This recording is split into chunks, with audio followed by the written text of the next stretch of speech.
हिंदुस्तान को जीतने के लिए मैं अफगानिस्तान को दांव पे नहीं लगाऊंगा। मैं समझ रहा हूं शहंशाह, लेकिन सवाल यह है कि आप जाएंगे कैसे? मराठा फौज ने आपका रास्ता रोक रखा है शहंशाह। सामने देखिए हुजूर, सामने देखिए।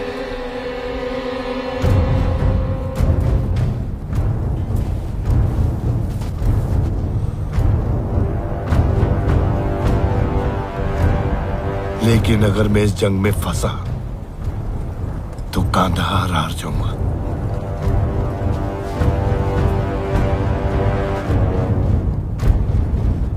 ठीक है,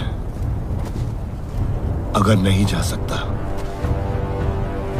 तो सुलेनामी का पैगाम भेजो। अब ये इतना सब कुछ सुलेनामी के खातिर किया? अजीब, मुझे सदाशिव के साथ सुलह करनी है। इंतजाम कर।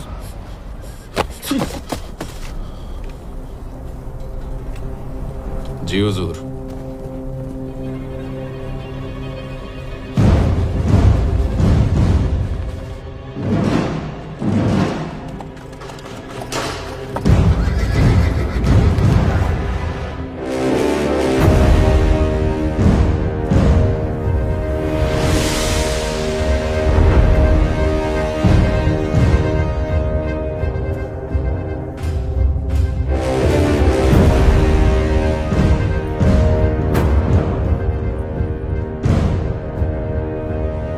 शहंशाह अफगानिस्तान दुर्रे दुर्रानी अहमद शाह अब्दाली।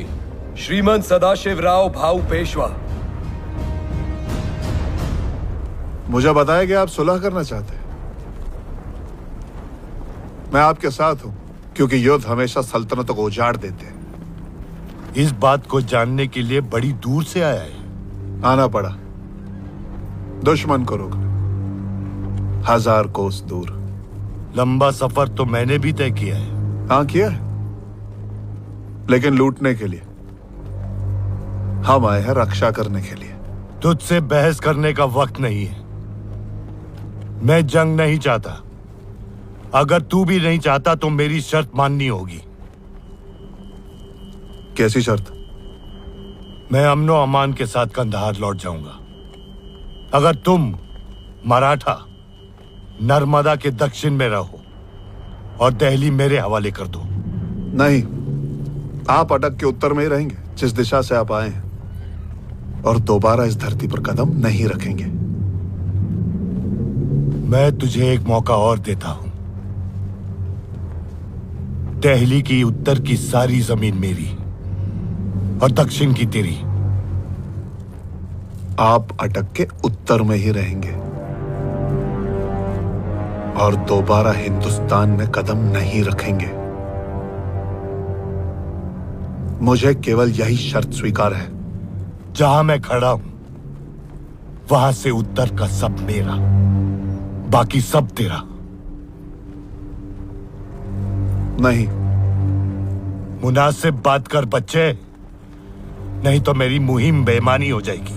और मेरी मुहिम बेईमानी हो जाएगी अगर एक घुसपैठिया हिंदुस्तान की मिट्टी पे बना रहता है। और आप इस समय जिस धरती पर खड़े हैं ना, वो मराठा साम्राज्य ही है। तू छोटी सी जमीन के टुकड़े के लिए अपनी जान देने जा रहा है। मैं इस धरती की मिट्टी के एक कण के लिए भी मरने को तैयार हूं। ठीक है, तो फैसला यहीं कर लेते हैं। कीजिए फैसला। शहंशाह, श्रीमंत, ये सुलह का शामियाना है, सौदे का। लड़ने के लिए तो पानीपत का सारा मैदान तैयार पड़ा है।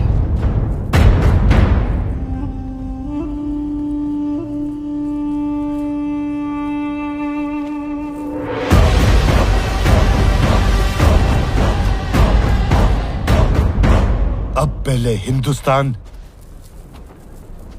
फिर अफगानिस्तान। सही कहा, हिंदुस्तान सदा पहले ही रहेगा।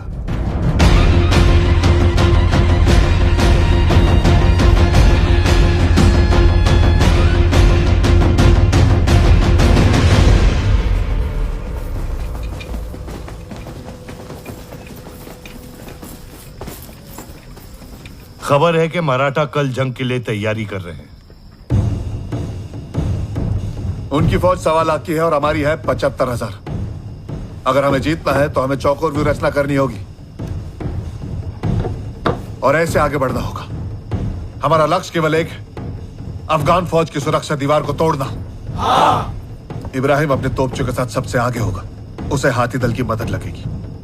उसके पीछे बंदूक सेना, फिर घोड़सवार और सारे सैनिक सबसे पीछे चलेंगे। हमारा लक्ष्य एक ही होगा, अफगानों के बीचों बीच घुसकर उन्हें तहस नहस कर देंगे। मेरे बाएं तरफ तैमूर, नजीब, सुलेमान और नवाब साहब के दस्ते तैनात रहेंगे। मेरे बाई तरफ शमशेर, विठल विंचुरकर और दामाजी गायकवाड़। दाएं में शाह वली खान और वहाब खान। शहंशाह। मेरे दाएं तरफ सेना का नेतृत्व करेंगे जंको जी और मल्हार राव जी। हमेशा की तरह मैं पीछे से जंग पे निगाह रखूंगा। एक दस्ता हमेशा मेरे साथ रहेगा। उनके पीछे होंगे नाना पुरंदरे, यशवंत पवार, अंताजी माणकेश्वर। राधक सिंह जी, आपकी 5,000 की सेना मेरे लिए हमेशा तैनात रहेगी। जी श्रीमान। और मैं बीचों बीच अपनी हुजूरात सेना के साथ रहूंगा।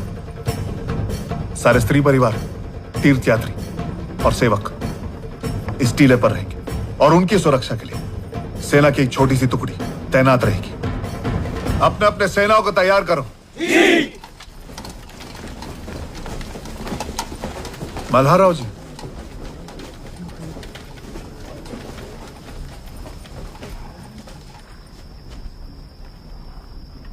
अगर अनहोनी हो जाए तो सारी स्त्रियों को सुरक्षित स्थान पर पहुंचाना आपकी जिम्मेदारी है।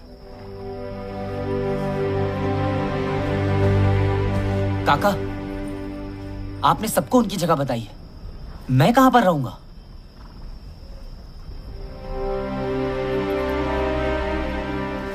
मैं कहीं नहीं जा रहा हूं। तुम वापस जाओगे विश्वास, पीछे के रास्ते से। कोई नहीं देख पाएगा तुम्हें। नहीं, मैं आपके साथ लड़ूंगा। तुम नहीं लड़ोगे, तुम मेरी जिम्मेदारी हो। मैं किसी की जिम्मेदारी नहीं हूं। पुणे में मां मेरी रक्षा करती है, यहां पर शमशेर काका और आप। मुझे अपनी मातृभूमि की रक्षा करने का अवसर कब मिलेगा? हम तुम्हारी रक्षा इसीलिए करते हैं क्योंकि तुम एक पेशवा हो। ठीक कहते, लेकिन अगर आप मेरी रक्षा करते रहेंगे तो मैं पेशवा कैसे बन पाऊंगा?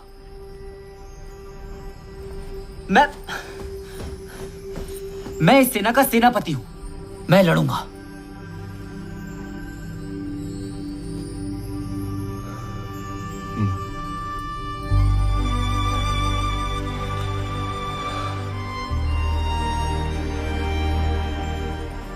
ठीक है, तुम शमशेर और मेरे बीच में रहोगे, एक हाथी पर सवार, मेरे हाथी के पास। लेकिन मेरी एक शर्त है, तुम कभी भी अपने हाथी से नीचे नहीं उतरोगे।